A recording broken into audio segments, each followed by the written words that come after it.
Hello, and thank you for joining me here today.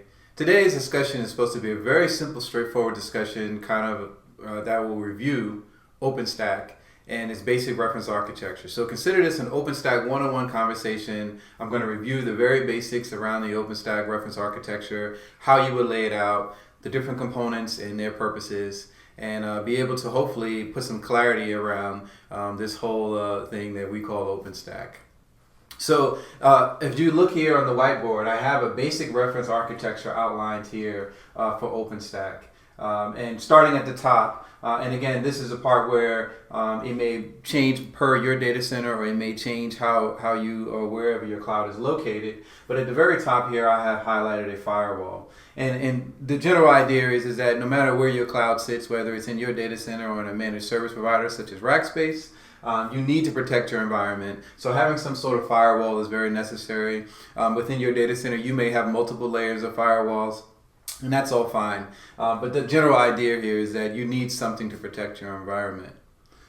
So kind of moving down from the firewall, the next layer is the load balancer. And the reason why a load balancer is actually very important for an OpenStack environment, specifically if you want to do an active-active type of environment, is the simple fact that you're able to leverage that load balancer to be able to meter out and control where those API calls are going. And in the Rackspace reference architecture, our control plane, or as we will call infrastructure nodes, we always do 3 infrastructure nodes to start. And by having a load balancer in front of it, we're able to do an active type of environment. So basically, we'll have 3 nodes running the OpenStack services and all actively being available, and that load balancer being able to control where those API calls go. So if you lose one infrastructure node, no problem. You lose 2, you're still running. Obviously, if you lose the last one, you have a much greater problem. So that's where the load balancer is actually very important to an OpenStack cloud. And I have here also that you can also use something called HA Proxy.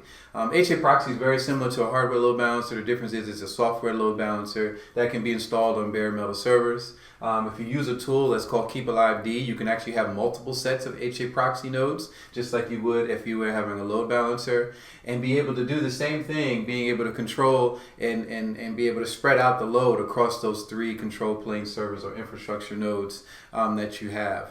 The only difference there is obviously, you instead of going with a piece of hardware, such as buying a load balancer, you would actually be using bare metal servers and installing HA Proxy. And in the OpenStack Ansible project, which is a project of being able to deploy OpenStack using Ansible, there are actually playbooks already created to be able to lay down HA Proxy and configure it for all of your OpenStack services. So I encourage you to give that a go and check that out. So kind of moving the next level down, we're going to talk about our infrastructure nodes. So infrastructure nodes and control plane have the same meaning. They're basically the place where you're going to run your OpenStack services. And what you can see I have listed here the 6 core OpenStack services that are part of OpenStack. You have Keystone, Glance, Nova, Neutron, Cinder, and Swift. And again, these are your core services running here. You can also install your additional services such as Horizon, Heat, Sierra, Trove, you name it, can also be installed on these infrastructure nodes. And as I mentioned before, our reference architecture is 3 infrastructure nodes. And what we found is that 3 infrastructure nodes can actually support up to 200 compute nodes or 200 Swift nodes or 200 Cinder nodes. So it's a 3 to 200 type of ratio is what we found to be a successful ratio. And you can definitely give that a go on your own as well. So now that we've covered our 3 infrastructure nodes running our core services as well as any additional services, we can now look at some of the backend things that are involved in your infrastructure nodes, because each service inside of OpenStack does require some sort of data store.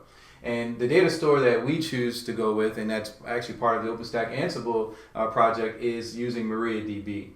And so a backend service that's installed on each of those infrastructure nodes is MariaDB, and to keep them all in sync, we use a clustering software called Galera. So Galera will make sure that all 3 instances of those MariaDB running on those control plane or infrastructure nodes keep in sync, right? So that's MariaDB's job.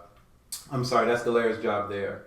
Another component that's very important to the infrastructure nodes is RabbitMQ. And if you're not familiar with RabbitMQ, it's just a queuing software. And what happens is that the OpenStack services also use RabbitMQ to be able to communicate with each other, as well as when you're doing different functions inside of OpenStack or calling specific APIs. It also too uses the backend RabbitMQ to be able to share data and also to write data back to the data store.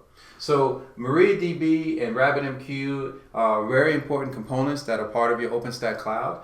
They actually have to be maintained separately or outside of your OpenStack cloud, meaning that there's no OpenStack API that you can call to query the health of those. So you have to treat these pieces of software just like you would any software running on a bare metal server. You got to make sure they stay healthy, and you also got to make sure there's no any sort of database conflicts, or you don't lose any nodes that are part of your Galera cluster, because that can cause unpredicted behavior within inside of your OpenStack cloud.